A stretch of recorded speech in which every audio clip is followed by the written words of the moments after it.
Hey everybody, I'm back. Long time no see, but I just came back from watching Suicide Squad. I just went to the theater today and saw it, and man, well, first off, I just want to say this is the first video back. Obviously, this is my new dorm room and everything. There's a nice pole right here.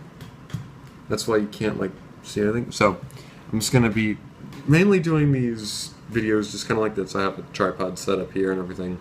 So this is how these videos are gonna go on from now. So let's talk about Suicide Squad here. What did I think of the movie? Well, I can tell you right now, I enjoyed it.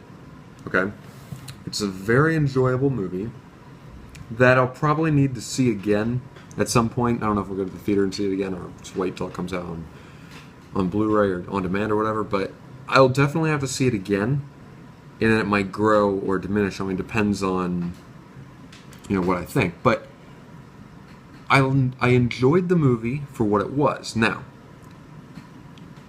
this is going to have some spoilers in it, so be forewarned. I'm going to talk a little bit in spoilers, but I'm not going to spoil the whole thing. So I'm talking about a little bit in spoilers, so be warned if you've seen the movie, watch this. If you haven't, save this video, come back after you've seen the movie and watch this. So, Suicide Squad opens up, and it introduces you to the Suicide Squad. And they're in prison, basically. And Amanda Waller comes in, and the way they introduce each of the characters is they play a song with the, what you're seeing of the character. And that works. Actually, surprisingly, it works. And also, so surprisingly enough, so does the way that the rest of the film goes. The film, especially the first half, really focuses in on just giving you characters. Amanda Waller talks about each of the characters. You get a neat Batman scene, and you get a really cool Flash moment in there. I really like Ezra Miller as the Flash. I think he's going to be a really good Flash. But you're introduced to all the characters. You're introduced to the Joker. I'll get to the Joker later, but I want to talk about the main Suicide Squad. You're introduced to Harley Quinn. She's awesome. Right off the bat, Margot Robbie kills it in this movie. She was amazing. Will Smith, you start out mainly with him, and he's mainly the guy through this whole thing. He probably has the most screen time, but it's well worth it, and he does a very, very good job with it. Those two really steal the movie for me, and I thought Harley Quinn was probably the standout character in this movie of those two, and mainly of the Suicide Squad. There were a couple other standouts, and I'll talk about them in a moment. But those two were good. They introduce you to El Diablo and Killer Croc and Captain Boomerang, who Jai Courtney was actually pretty good in this movie. I'll say that. He had some funny moments. I enjoyed his character. There's a moment in the movie where one of these, I'm just going to call him Gloobly Glop, or the Phantom Menaced bad guys, where there's all these bad guys. You blow up the one thing and then they all die. That's what this movie has in it. So they Phantom Menace themselves slightly. So the gloppy bad guys, or whatever they are, they're fighting everybody, and Captain Boomerang gets stabbed. And he takes the knife out, and you see this like wad of money. When he like pulls out the thing, it's like this wad of money with the knife. It's like it's great. He has this like pink unicorn, which, oh my goodness, it's funny. The Suicide Squad as a whole they're good. Their chemistry was really well put together, and as a whole, I really enjoyed the team aspect.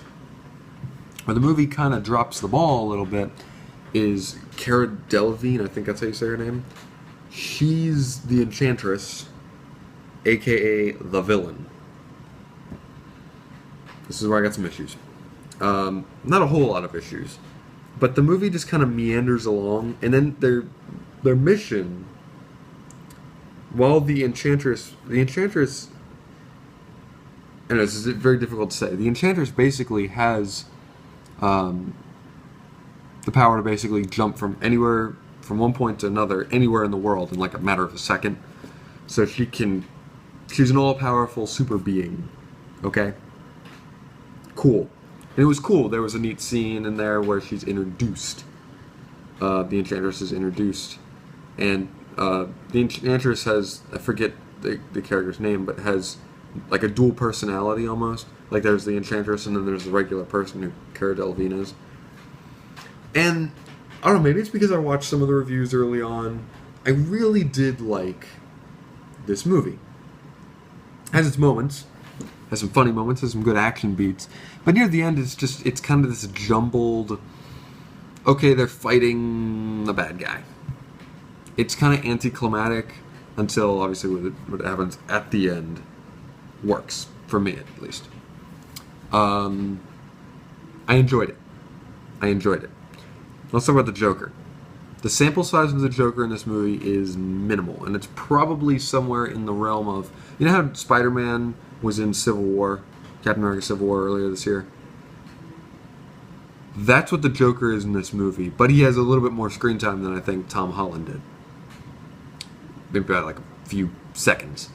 It's not much. But the Joker's plan in this movie is to get back Harley Quinn, because the Joker and Harley Quinn, they're in their car or whatever, and they were being chased by Batman, which was a pretty neat scene. It's quick, but it's a cool scene. And the Joker jumps the car into the river, and hear Harley scream out, "I can't swim." Well, the Joker flees, and Harley like flies through the front windshield, and she's like knocked out. The car goes into the river. Batman dives in and everything. And then he saves her, and then she's taken to prison. The entire motive of the Joker in this movie is to get back Harley Quinn.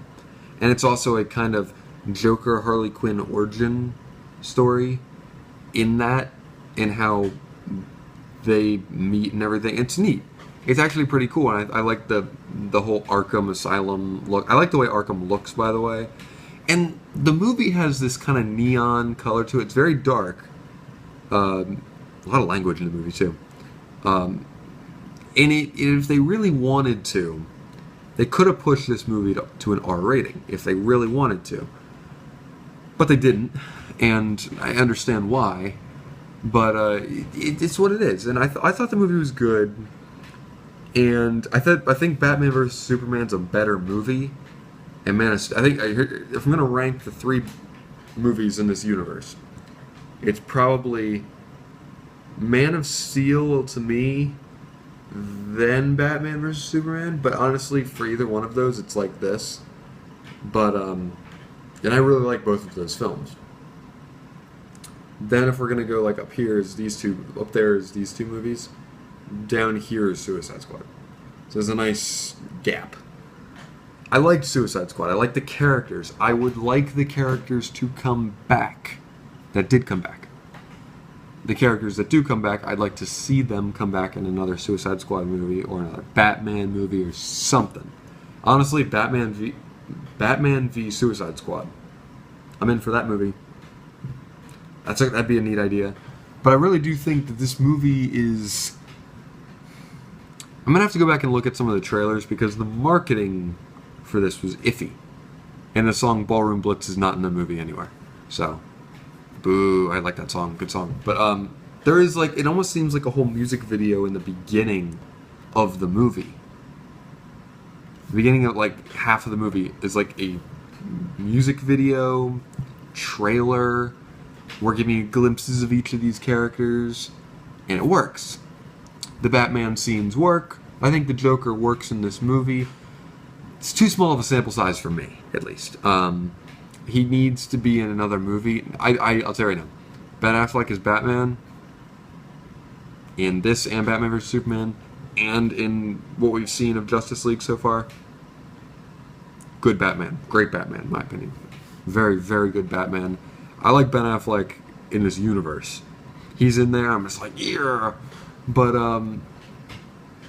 this movie's not forgettable. It's forgettable. It's kind of forgettable with him.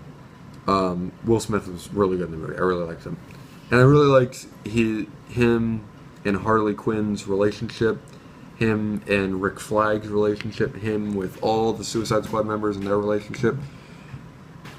Honestly, in the character of Katana, literally, who needs it? Anyway, I'm going to give this movie a 7.5. I think it's a good movie, not a great movie, but it's what it is. So that's my review for Suicide Squad. Thank you guys for watching, and I'll see y'all next time. Goodbye.